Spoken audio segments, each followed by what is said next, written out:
सज्जनों, किसी ने पूछा, महाभारत का एक छोटा सा प्रकरण है, उसमें ये बात पूछी गई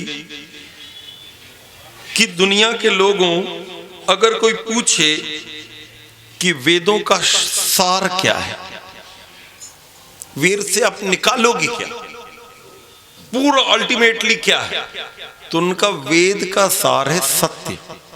अगर जीवन में सत्य ना आया तो वेद पढ़ने से कोई लाभ नहीं।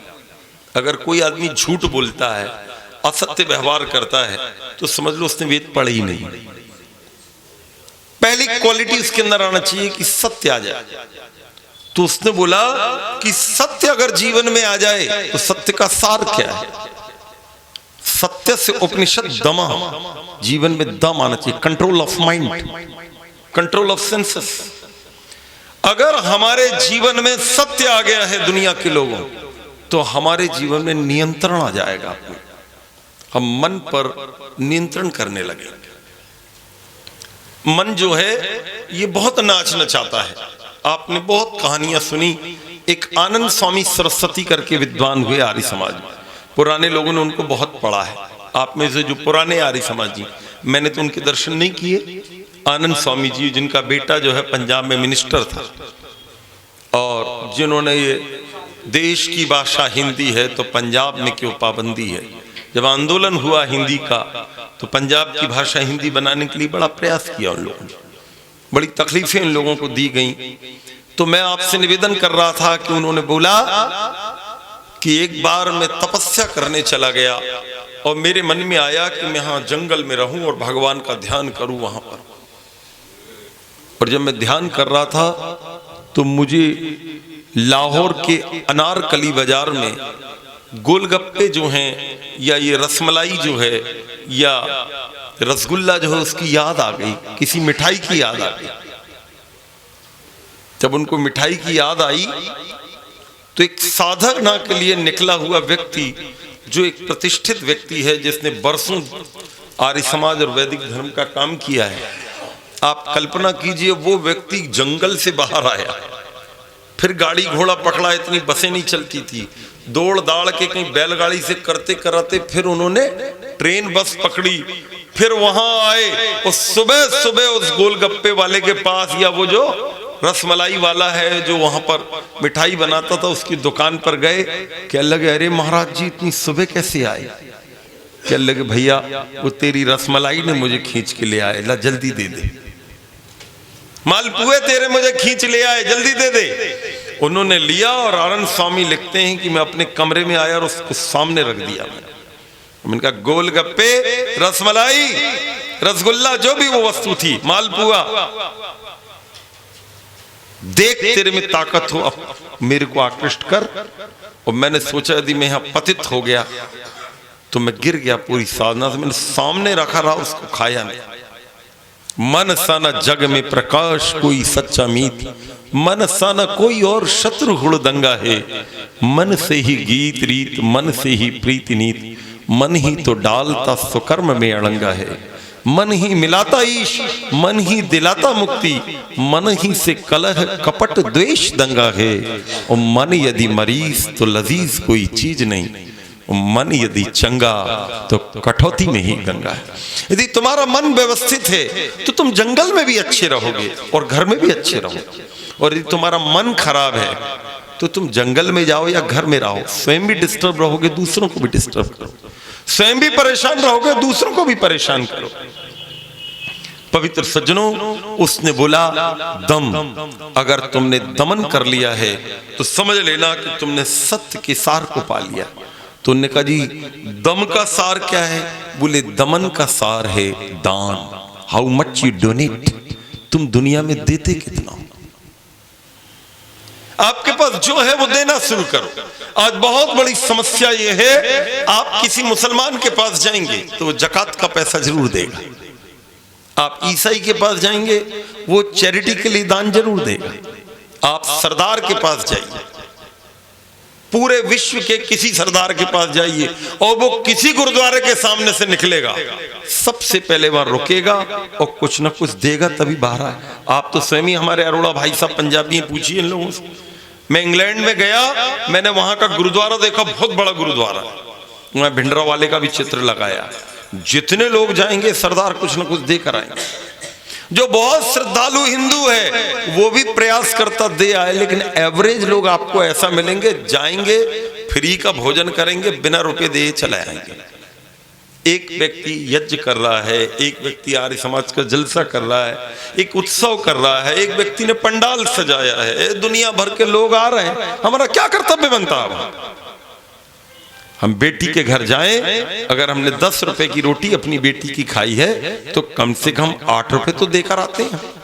होना तो ये चाहिए 10 की रोटी खाई तो 20 रुपए देकर आए, अगर 500 रुपए का भोजन किया तो 1000 रुपए देकर आए। लेकिन हम कमाल ही करते हैं, हम धार्मिक संस्थाओं में जाते हैं, फ्री फंड का खाकर बिना कुछ दिए चले आए।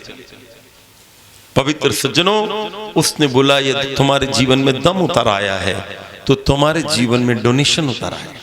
विद्या है तो विद्या दो, कपड़े हैं तो कपड़े दो, धन है तो धन दो, जमीन है तो जमीन दो।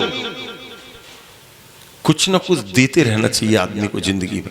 जाकर देखो, वृक्ष भी दे रहा है, नदियां भी दे रही हैं, समुद्र भी दे रहा है, पहाड़ भी दे रहा है, दुनिया में सब कुछ दे ही रहे हैं।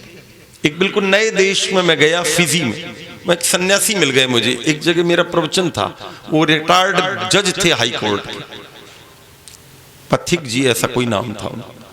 तो मैं गया तो एक सन्यासी बैठे मिले, वो यज्ञ वज्ञ चल रहा था, उनका था आप आ जाइएगा, हम आपका प्रवचन कराएंगे। ठीक है, मुझे गाड़ी घोड़ा लेके पहुंच गए। तो आचार्य जी मैं भी आगे बढ़ा देता हूँ। मैंने कहा आपको आगे बढ़ाने की क्या जरूरत है, आप तो खुद ही सन्यासी। कहने लगे नहीं। मैंने कहा क्यों? कहने लगे यदि ऊपर से बरसात होती है और बरसात पहाड़ अपने पास रख ले तो पूरी नदियां सूख जाएंगी। पहाड़ पर जैसे ही पानी आता है, पहाड़ कहता है आगे बढ़ाओ और वो नदियों को दे देता है। नदियों के पास जल आता है, नदियां कहती हैं हम क्या करेंगे, नदी आगे बढ़ाती है और पूरे की पूरे वृक्षों को, फसलों को सिंचित करते हुए सैकड़ों किलोमीटर की यात्रा करती हुए समुद्र के पास चली जाती हैं। समुद्र के पास आती हैं, समुद्र कहते हे नदी तुमने मुझे दे दिया, मैं भी क्या करूं, तुरंत वो जो है सूर्य को दे देता है और बादल को दे देता है। उनके पास आता है, बादल कहते हैं हम क्या करें, वो फिर उसी पहाड़ पे बरसात कर देता है। कैसा कमाल का चक्र है। यदि हम दुनिया में देने लेने की प्रक्रिया को रोक दें तो मेरे भाइयों और पवित्र माताओं, ये दुनिया में धर्म कर्म ही रुक जाएगा। इसलिए यदि आपके अंदर कहीं ना कहीं नियंत्रण आए तो आपके जीवन में कुछ ना कुछ देना प्रारंभ कर दो। जो भी आप पर है वो देना शुरू कर दो। संस्थाओं को दो, गरीब बेटियों की शादी में लगाओ, आर्य समाजों को दो, यज्ञशाला में दो, गौ दान करो, कुछ ना कुछ दो। जो आप देते हो अगले जन्म में वही आपको मिलता है। इस जन्म में गाय दान कर दो किसी गुरुकुल में, अगले जन्म में जहां मृत्यु होकर जाओगे गाय बंधी मिलेगी। आप इस जन्म में कपड़े दान कर दीजिए, अगले जन्म में नंगे भूखे परिवार में जन्म नहीं होगा, कपड़े वाले माता पिता मिलेंगे। आप इस जन्म में अनाज दान कीजिए, आप जिस परिवार में जन्म लोगे वहां अनाज की कमी नहीं होगी। इस जन्म में किसी गुरुकुल में, किसी आश्रम में, किसी संस्था में एक कमरा बनवा दीजिए। आप जहां जन्म लेंगे वहां पर आपके माता पिता के ऊपर छत मिलेगी, निर्धन परिवार नहीं होगा। इस जन्म में धन का दान करो, अगले जन्म में धन आपको मिलेगा। जो भी तुम्हें अगले जन्म में चाहिए वो इस जन्म में देना शुरू कर दो। कहते हैं ना जब अमेरिका जाते हैं तो डॉलर में पूरी करेंसी को बदला जाता है, ये पूरी करेंसी ऐसे ही बदलती है। इस जन्म में दो, अगले जन्म में वापस लो। लेकिन भाइयों और मेरे पवित्र सज्जनों, इसके बाद उन्होंने कहा दान का सार क्या है? दानस्य उपनिषद तपः।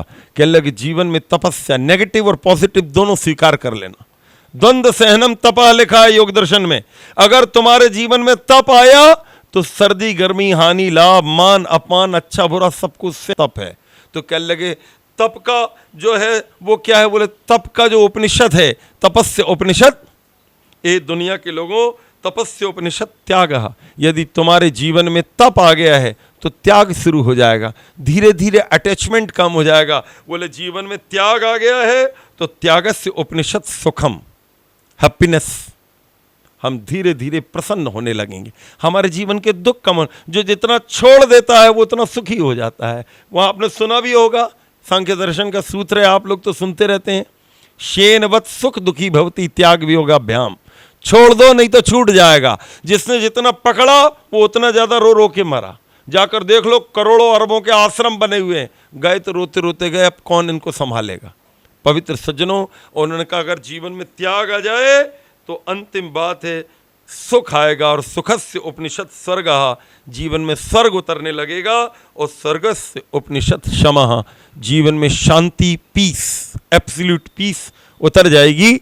तो मैं आप सभी यजमान महानुभावों के प्रति ये कामना करता हूँ कि आपके जीवन में वो जो यात्रा है वेद की, वो शांति तक पहुँचे। इसलिए शांति पाठ में आप कहते भी हैं सा मा शांति रेधि।